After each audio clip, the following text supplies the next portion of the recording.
on the vehicle, pressure, how much fuel we have left, and other things that we need to understand for the health and safety of the vehicle.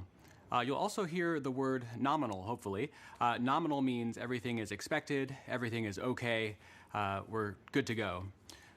You'll hear also a lot about velocity and deceleration. So velocity is just our speed combined with the direction we're going. And deceleration is our slowing velocity. So we're coming in at over 12,000 miles per hour, and we're going to slow down to a nice, comfortable 2 miles per hour at landing, and that's our deceleration. Speaking of landing, you may hear a couple important terms at landing itself. One is RIMU stable. So the RIMU is a device on the rover that measures the rover's orientation and whether it's moving. So we want a nice, stable landing spot without any motion.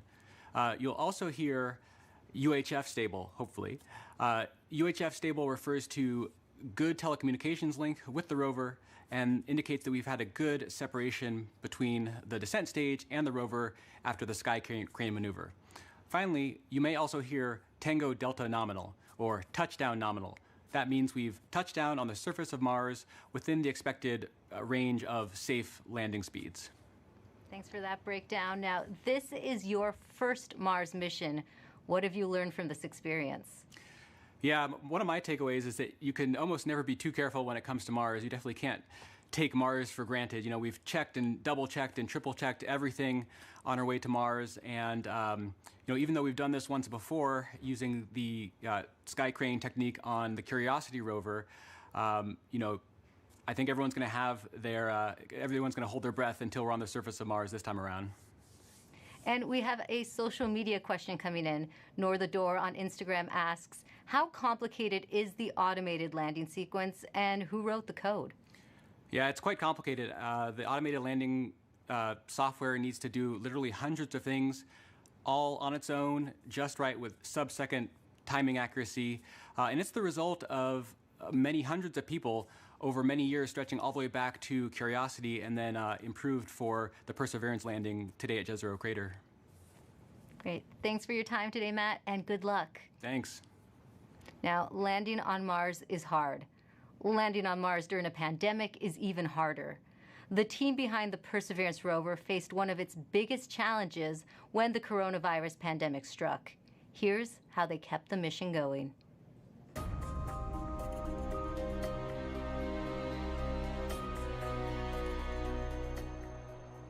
When the pandemic struck, the future was certainly unknown. It was like walking into a blind, dark alley. You didn't know what was there, what was in front of you, what you were going to have to deal with. It's something that nobody expected. It's something nobody could plan for. So we all were asked to start working from home. Rather than your first priority being mission success and getting to the launch pad, your first priority immediately gets displaced, and it's now the safety of the people. And it took a lot of work to put stuff together in order to keep momentum going, to keep people working safely, keep them healthy, and to keep the project on schedule. We called the effort Mars 2020 Safe at Work, and the objective was to keep the team as safe or safer than they would be if they were not working. You know, putting a spacecraft together that's going to Mars and not making a mistake, it's hard no matter what. Trying to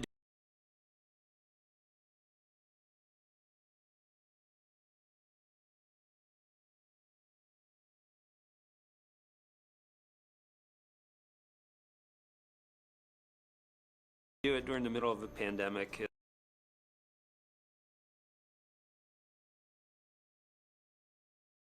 No doubt that working in isolation, not virtual isolation, but in physical isolation from everyone else, is a challenge.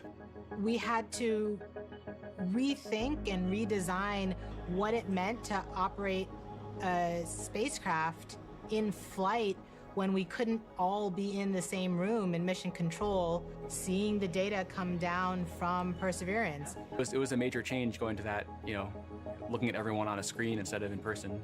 Because of the pandemic, you can't, you know, just pop over your cubicle wall and talk to the person next to you. It's definitely been a challenge to figure out how to communicate and get everything done remotely, but we've managed to make it work. We are explorers. Our job is to go into the unknown And this is just another example of the unknown. We're really doing something that's transformative and trying to understand whether or not life evolved on another planet. That's the fundamental objective of this mission.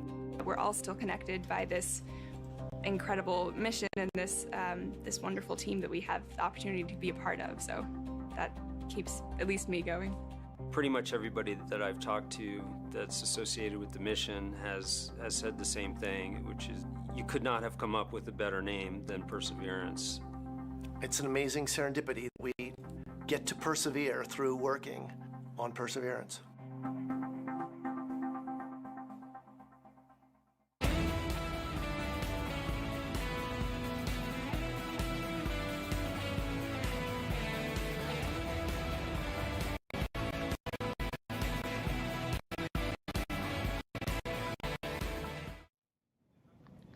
Joining us now is Perseverance Deputy Project Manager Matt Wallace. Matt, just how ambitious is this mission, and how does this team stay on track with unexpected challenges like the pandemic? Well, it's a very ambitious mission. You know, we're carrying not only a host of new, extremely capable science instruments to do that science mission that we've talked about, but also a number of technology experiments that provide feed-forward information into the next set of robotic explorers or even human exploration of Mars. So there's a lot for us to do. We look a lot like Curiosity, but in fact we're carrying 50% more payload down to the surface of Mars, and so it's been a big challenge. You know, and it was particularly challenging when the pandemic struck. It came at a critical time in our processing. We were just months away from launching.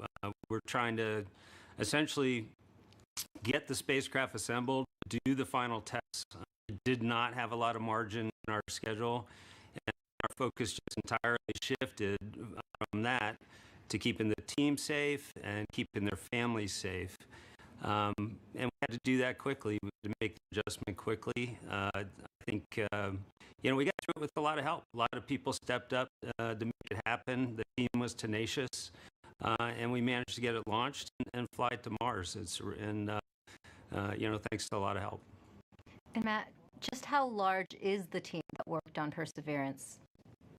It's a big team. A couple thousand people here just at JPL, in fact, have worked on the mission. And then almost every other NASA center has contributed in some significant and critical way as well. We have over 1,000 industry partners that have provided hardware into this mission from 44 different states, 60 different cities, and of course we have international contributions from Europe and many other international providers as well. So it's a big team. It's taken a lot of people to get us to where we're at. That is a big team. This is the most difficult landing site ever attempted. Now, why do you think Perseverance is ready to land in Jezero Crater now?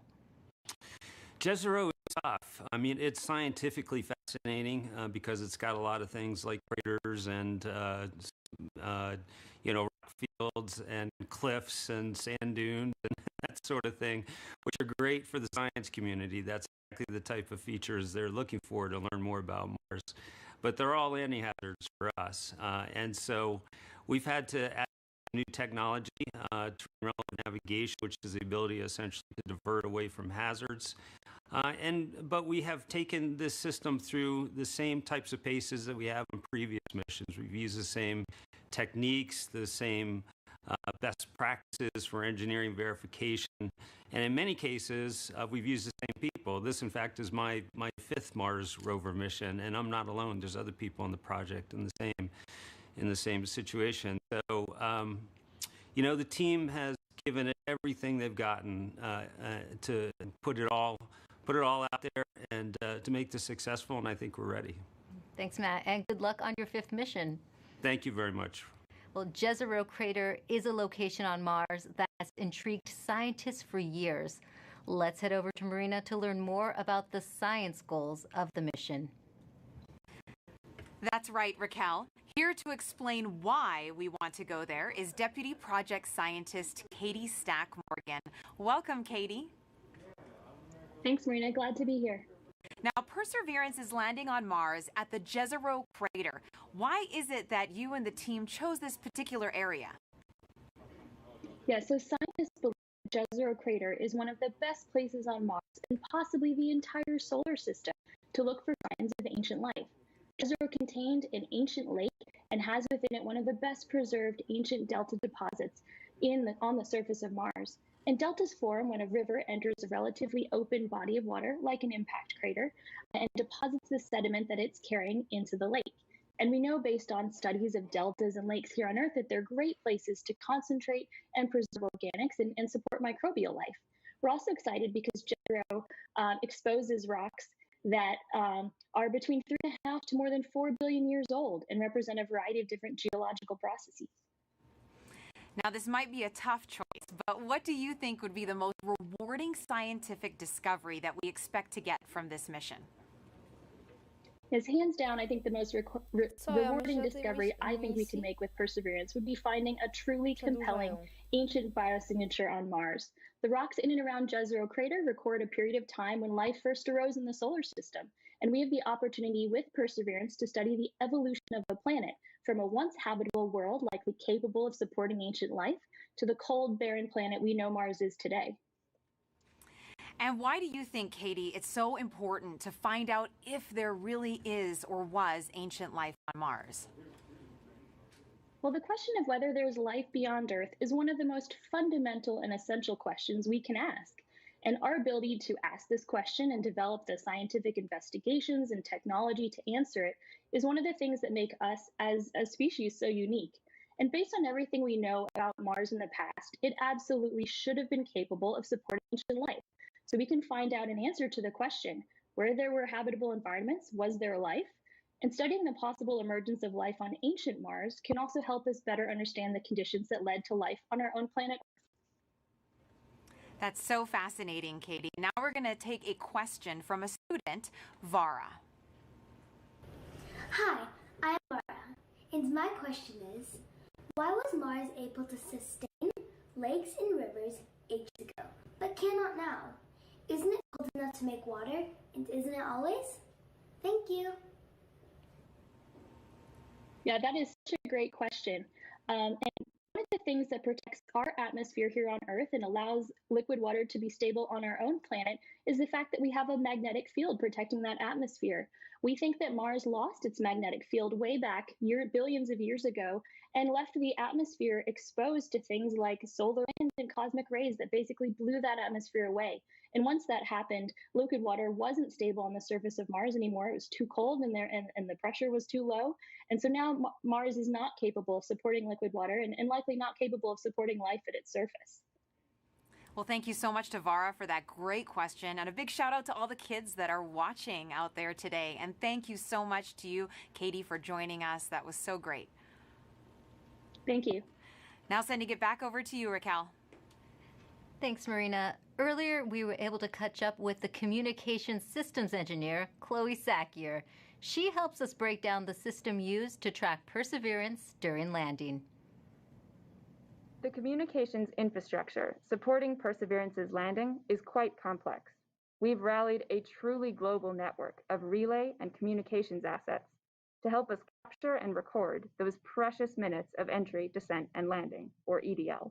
We receive a stream of engineering telemetry via these communication assets that helps us see and understand exactly what's happening.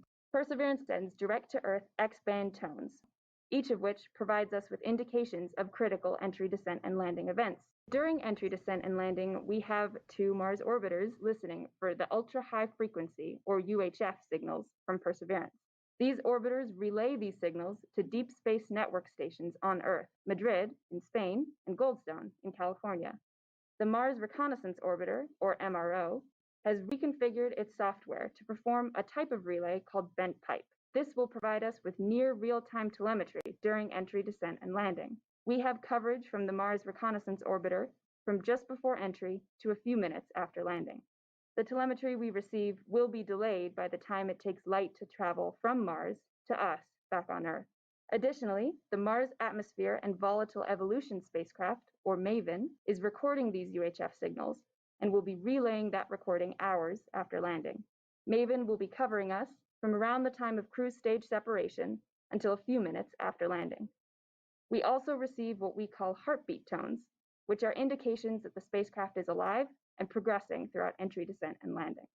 It's important to note that while unexpected, we could lose our communication links and still land safely.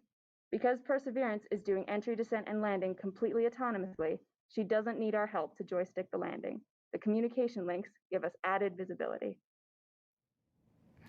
And you can see Chloe hard at work inside Mission Control right now. Perseverance's landing might look like the system the Curiosity rover used back in 2012. But landing on Mars is difficult. There's always a risk involved. Here's what needs to happen for Perseverance to touch down safely in Jezero Crater. Nothing can be taken for granted when you get to Mars. There's a lot of things we just don't know. Space always has a way of throwing us curveballs and surprising us. I mean, until we get the data that says we're on the ground safely, I'm going to be worried that we're not going to make it.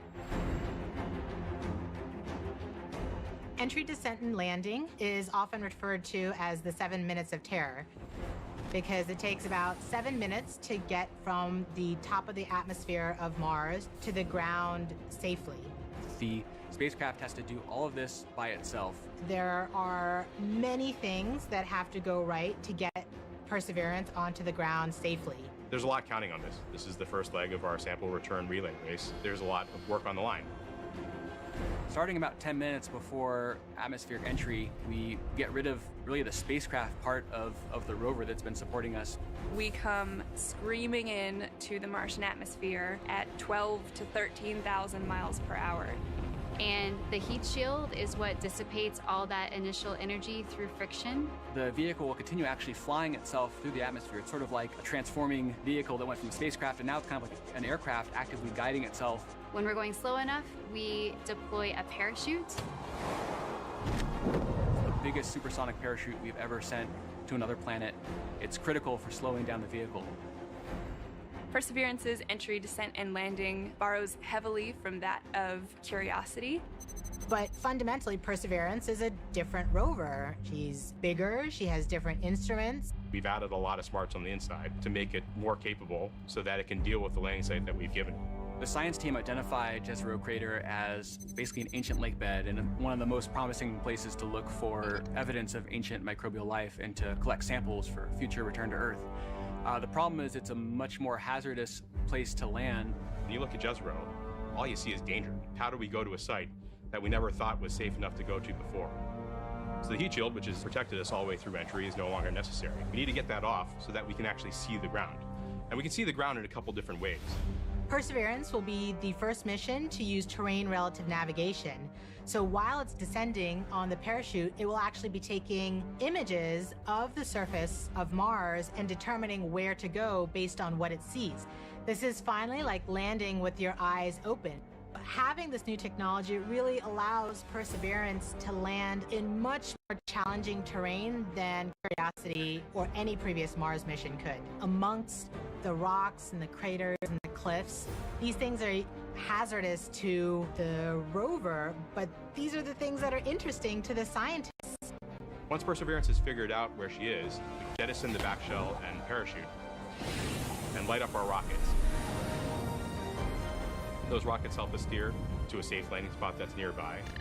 That descent stage takes us all the way down to about 20 meters off the ground. That's when we start the sky maneuver.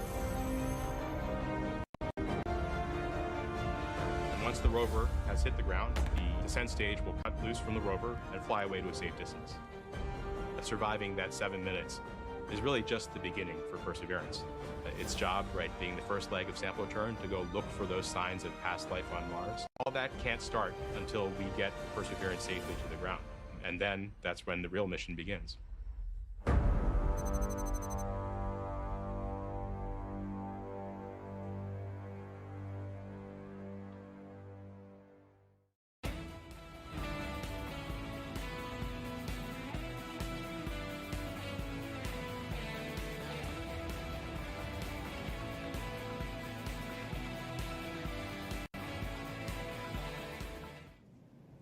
With us now is Al Chen. He is Perseverance's entry, descent, and landing lead.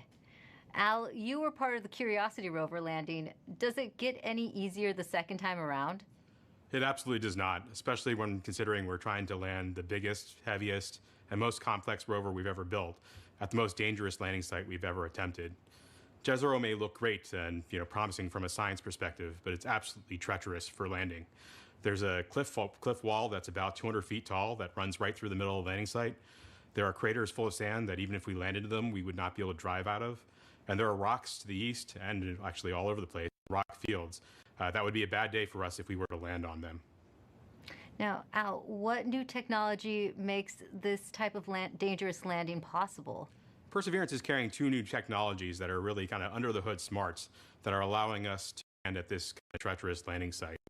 The first is range trigger. That's the ability, we've given Perseverance the ability to decide for herself, based on where she is, when to deploy the parachute.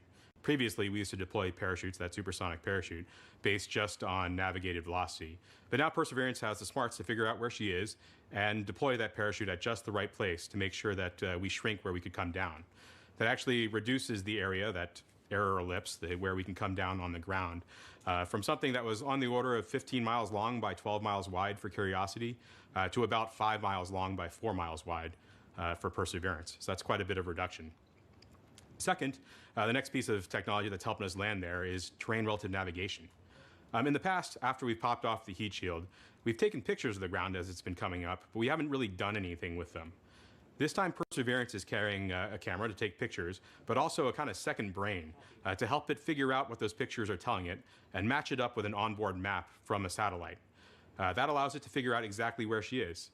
Suddenly then, she can then fly to safe spots that are nearby once she really knows where she is.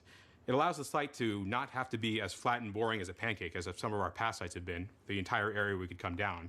Now we just need little pieces of that site to be small enough and safe enough for us to land in safely and fly there after we've gotten rid of the parachute. And we also have a social media question coming in. Sansakari14 on Instagram is asking, how does the Sky Crane decide where to move itself after the payload lands? After the payload lands, after the rover touches down, the Sky Crane, the descent stage, which is that rocket-powered jetpack above it, the first job, of course, is to make sure you don't hurt the rover. So it'll turn forward or backward so that the engine plumes don't pass over the rover. So it'll come up and start to turn. And it'll go in whichever direction is closest to north. So it can either go forward, if that's the way north is, or go toward the rear of the rover, if that's where north is. And it'll fly about a third of a mile or so away. Thanks for talking to us today, Al. Thank you very much. Now, let's head back to Mission Control for an update from Swati. Hi, Raquel. So remember that command that we sent at around 11:35 to turn the transmitter off? We are just about to get confirmation that Perseverance has received the command. The command took 11 minutes to go to Perseverance, and then the reply took 11 minutes to get back from Perseverance to the ground. So we should hear any second now that we have officially turned off the transmitter. And after that, we will be about 4 minutes from the start of entry, descent, and landing mode. At this point, we will transition from the cruise approach mode to entry, descent, and landing. And that means our travel from Earth to Mars is done, and now we just need to get to the surface. So far, things are looking good. Great. Hello, this is CAD 3, ready to show estimated miss distance for OD 132. Copy, EDL phase, we'll come back. Go ahead.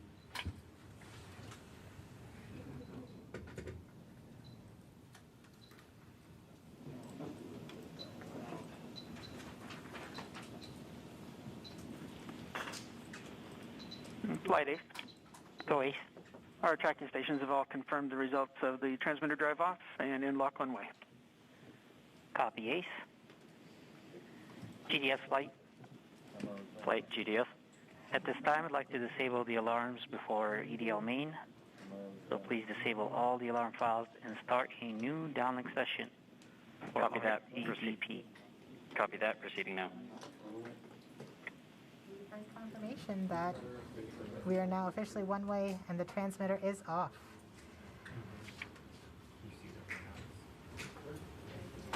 Rover mission has helped shape the other, starting with the landing of the Pathfinder more than 20 years ago, leading up to where we are today with Perseverance.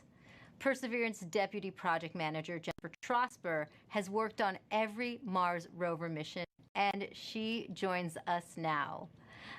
Jennifer, how does Perseverance fit into the history of exploring Mars? Thanks, Raquel. It's great to be here. Well, Perseverance is NASA's 5th rover on Mars, and I've had the privilege of working on every one of them. And the very first rover was the Sojourner rover we sent in 1997, and it was the size of a microwave oven. And even at that small size, Sojourner was able to transform the way that we explore Mars, from stationary landers to small roving robots that go from place to place, just like a geologist would on Earth. So once we had that roving capability, then we sent our twin rovers Spirit and Opportunity.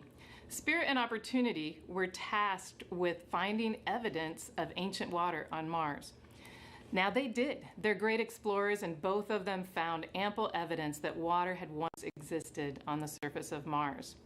But we had a question. Another question then was, Mars ever habitable if water had been there? And that's when we sent Curiosity. Now, Curiosity was a major upgrade to our rover fleet. She's the size of a small car. She landed with the Sky Crane system instead of airbags. And she also carries along her own sample analytics lab, and she's still operating today.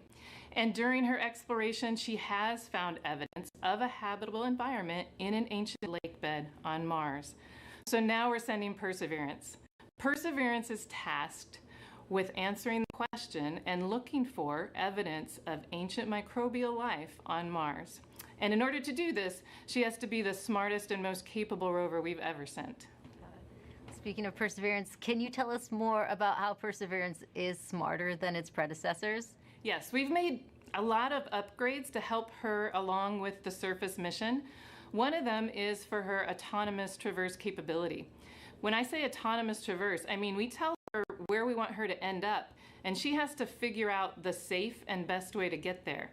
In order to do that, she uses her cameras, algorithms, a computer. So we've given her another computer, we've upgraded the cameras, and we've upgraded the algorithms. Now she drives 3 times as fast as Curiosity could drive in this autonomous traverse mode. In fact, her average daily distance for driving, about 200 meters, is close to the maximum distance any rover has ever driven in a day on Mars. So she's fast. Another thing that we've done, which is the most significant upgrade that we've made, is the sample caching system itself. Curiosity has a robotic arm, like Perseverance has a robotic arm, but on the end of Perseverance's robotic arm is a coring drill that will go and take rock cores, transfer them into sample tubes and into the rover, where another robotic arm will take those tubes, will seal them and store them, and eventually drop them on the surface of Mars for future return to Earth. Great. And we also have a social media question about Perseverance. Erica AS on Instagram wants to know what the wheels of the rover are made out of. Great question. Well, you may think we make them out of some material you've never heard of. It turns out they're made of aluminum. Now, Perseverance's wheels are a little thicker than Curiosity's, but they're actually both made out of aluminum. And one more question for you. Can you tell us more about the importance of where you are right now in the building? Yes, I am above, on the 2nd floor, above the cruise mission support area that you've been watching. And this is the surface mission support area. So as soon as Perseverance lands, all commands, this room will take over. It will become headquarters for operating Perseverance on Mars. Thanks for taking the time to talk to us today, Jennifer. Thank you. Now, we now know Perseverance's place in history. Let's take an up-close look at the rover with Mars 2020 System Testbed Engineer Elio Morillo. Thank you, Raquel. I'm standing in front of the Mars 2020 Perseverance scaled model. As you can tell, this vehicle is about the size of a Mini Cooper. These wheels are obviously black here and they look like rubber, but they're actually fully made of metal. These wheels are designed to allow us to climb over obstacles and, of course, climb over hills and minimize the amount of slipping once we're traversing on the surface of Mars. Here in the front of the rover, we have the sample caching system. And of course, at the very front end of this is the robotic arm, which this entire system is arguably the most complex robotic system we've ever sent outside of Earth. Here at the tip of the arm, we have a turret which contains a suite of instruments along with some drills and coring capabilities that will allow us to do contact science once we get to the surface of Mars. Not only that, this robotic system is equipped to collect samples about the size of a piece of chalk that then eventually will be stored inside of the vehicle and dropped off in a later location so that an eventual mission can go and return these samples to Earth, something we've never done in the past. Here in the front, we have the remote sensing mast. Something of note is that this mechanism is going to be stowed upon the touchdown on the surface of Mars. And one of the first critical activities we do is deploy this mechanism. This mechanism includes several cameras that are going to give us some of the most breathtaking images we've ever taken on Mars. Along with that, we have some lasers as well as a spectrometer. They're going to allow us to do some remote science. Here you see some of these extrusions that are part of the larger weather suite of instruments that will allow us to characterize the local climate around Perseverance. So that's a quick tour of the rover, but I gotta get back to work. So back to you.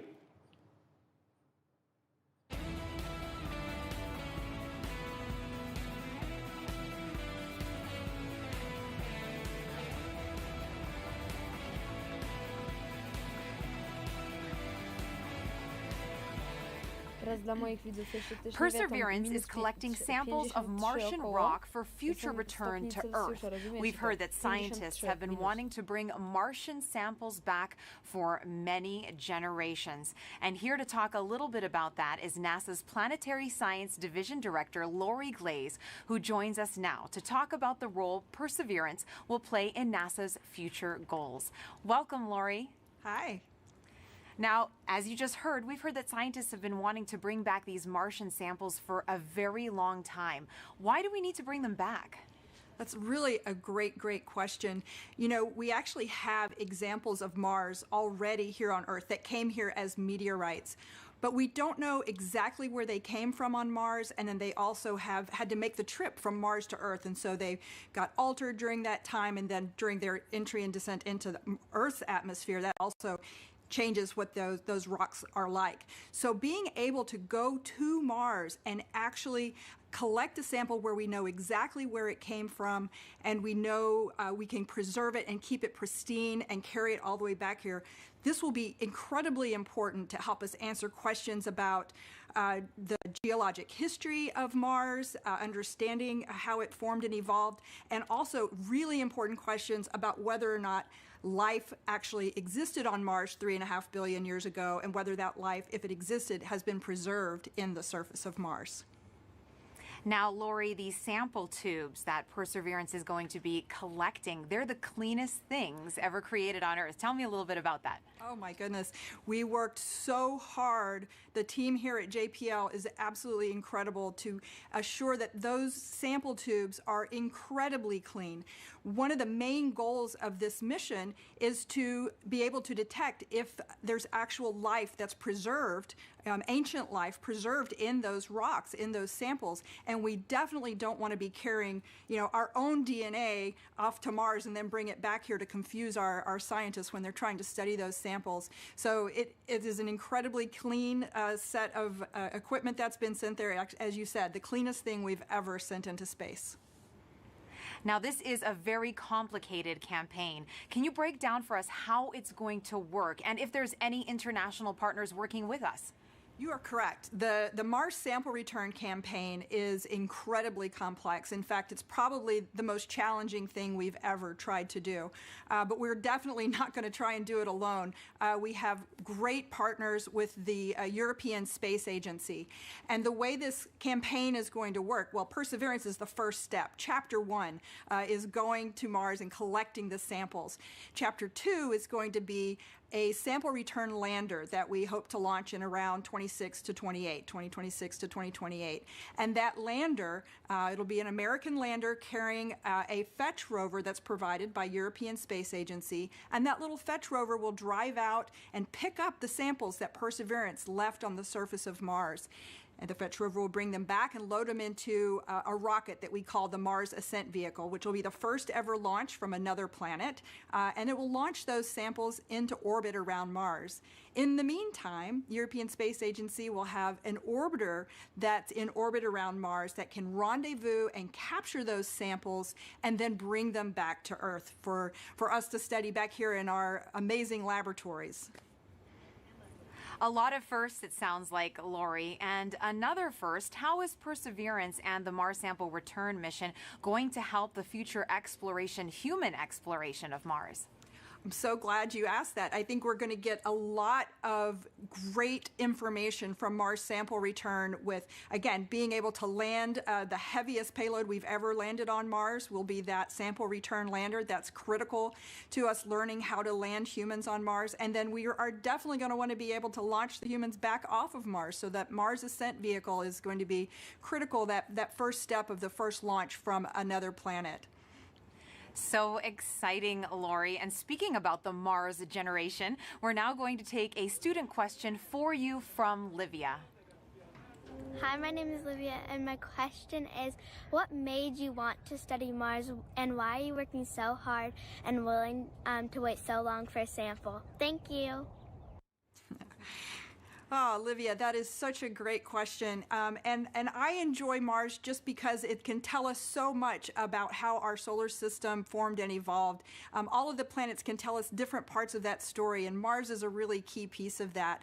And one of the main reasons we're willing to wait so long to get the sample back is that we've got great new scientists that are all about your age, and in about 10 or 15 or 20 years, you'll be the generation that's going to actually get to work with these samples. When they come back, you'll be the scientists and engineers that will be the next generation to change how we think about Mars and how we think about life in the solar system.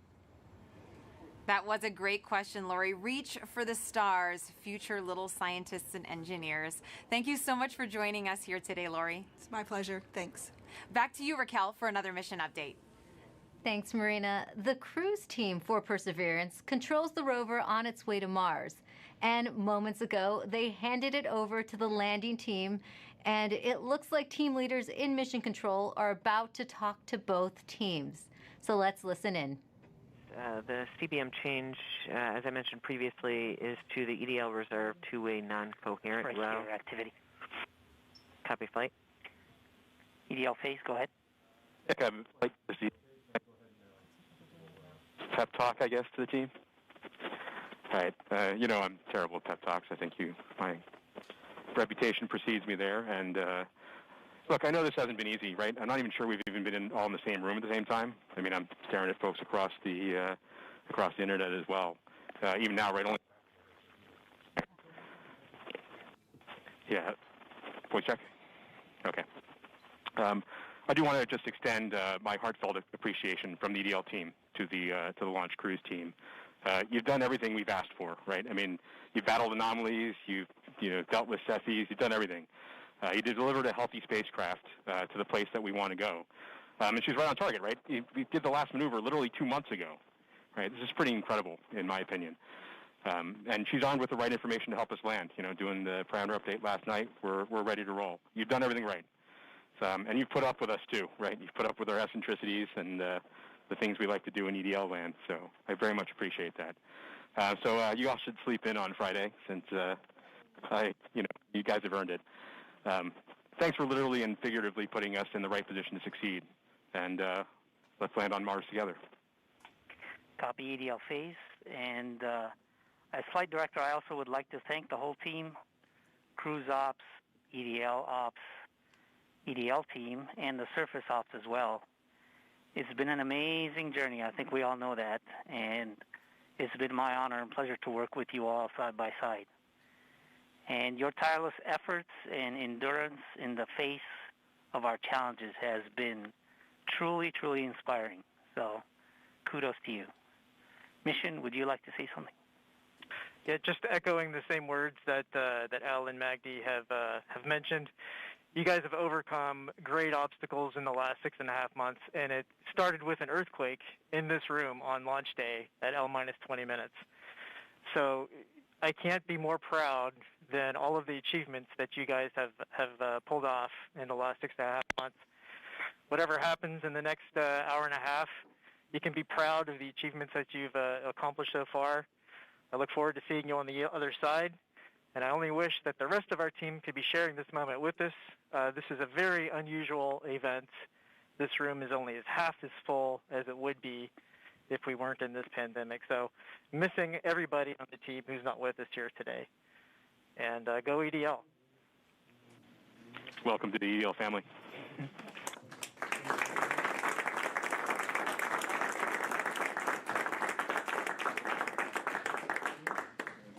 And with that, Godspeed Perseverance.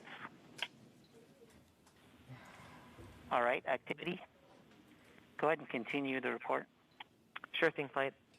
We've since completed the EDL start anchor.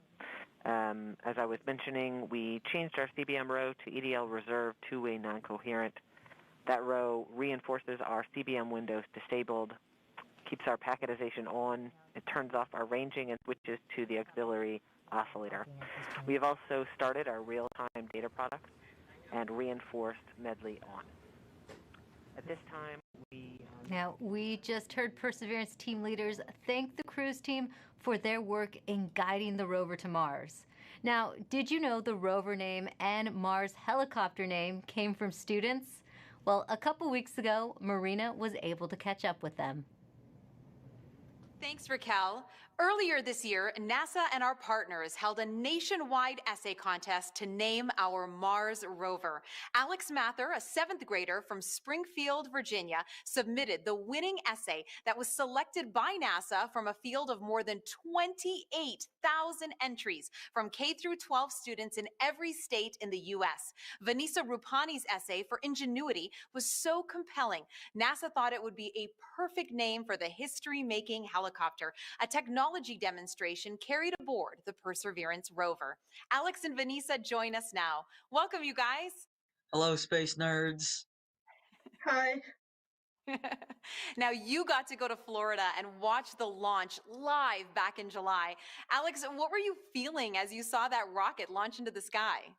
I read a lot of books written by astronauts, and every single one of them always talks about the raw power behind a space launch.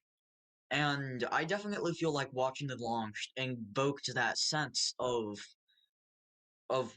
inspiration mixed with anticipation, along with that rumble in my chest.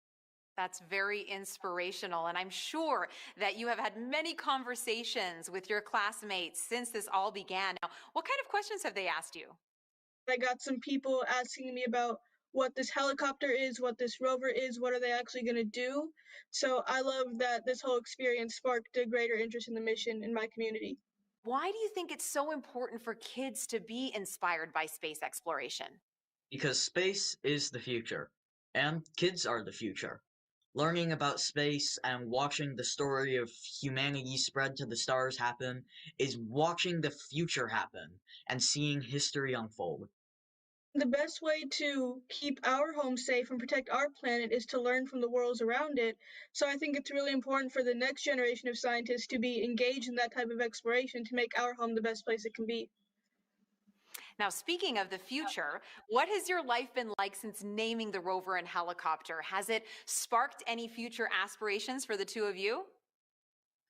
Oh man, I am currently applying to a science and technology school for high school. I'm hoping for a NASA internship sometime along the way, with my ultimate goal being to join the incredible team of scientists and engineers who are about to make this happen. This whole experience has definitely shown me that I want to go into the space industry. I came home from Florida, did all my college applications, and checked aerospace engineering on all the boxes. I mean, the whole time we were there, I was thinking, why would anyone want to do anything else? So true, and the best of luck to both of you. Thank you so much for joining us here today, Alex and Vanessa. Thank you for having us. Thank you so much. I had a great time. Now, your essays, as well as the top 155 finalist essays, are riding on the Perseverance rover, along with nearly 11 million of the names from all over the world that were submitted before launch. And if you miss the chance to get your name on Perseverance, then you will get another chance to reserve a spot on the next mission to Mars. So make sure that you sign up now at mars.nasa.gov for your boarding pass. As virtual celebrations are happening all over the globe, let's take a look at some of your submissions on our social channels, showing us how you're celebrating the Perseverance landing right now. And remember to hashtag Countdown to Mars and send those in. We would love to show them off. Look at these kids. They are getting so excited. Everyone's watching it. A lot of classrooms are watching it. Oh, and great, someone did a Lego version of Perseverance, which is awesome. It looks fantastic. We love getting all your pictures out there. We've gotten a lot of artwork from kids, which has been great. I know I have a 9-year-old John at home, and he loves to draw the rover. And look at that. That is awesome. That's better than anything I could bake, that's for sure. Perseverance in a cake. That looks so great. Delicious. I want to get into that. Another great send-in from David Bowie Reel. Thank you so much for your submissions. Remember, hashtag Countdown to Mars. We love to see how you're celebrating. Now, you might know our next guest from shows like Emily's Wonder Lab. Joining me now is Emily Calandrelli. Thank you so much for being here with us today. Hi, thanks so much for having me. Now, you are very passionate about getting kids interested in science and space exploration. Why do you think kids are so excited about space? Well, I know the reason I'm excited about space, and I think it's the same reason that many others are excited about space, and it's that the people in the space industry work to answer two of the biggest questions that humans have ever asked. Are we alone in the universe, and where did we all come from? And by sending a rover to Mars, we are gaining evidence for the answers to these questions, more evidence than we ever had before, and I think that's so exciting. It is, and I know you get loads of interesting questions from kids. Have you gotten any about Mars specifically? Oh my gosh, yes. Everybody loves Mars. It's in movies and books and TV shows, and everybody loves Mars. So one of the things that I get asked a lot is that, it's called the red planet. Why is it red? Well, it's red because it's literally rusty. The top layer of soil on Mars has iron oxide in it, or rust, and rust has that brownish red color. So it's red because it's rusty. And truth in the world. You are learning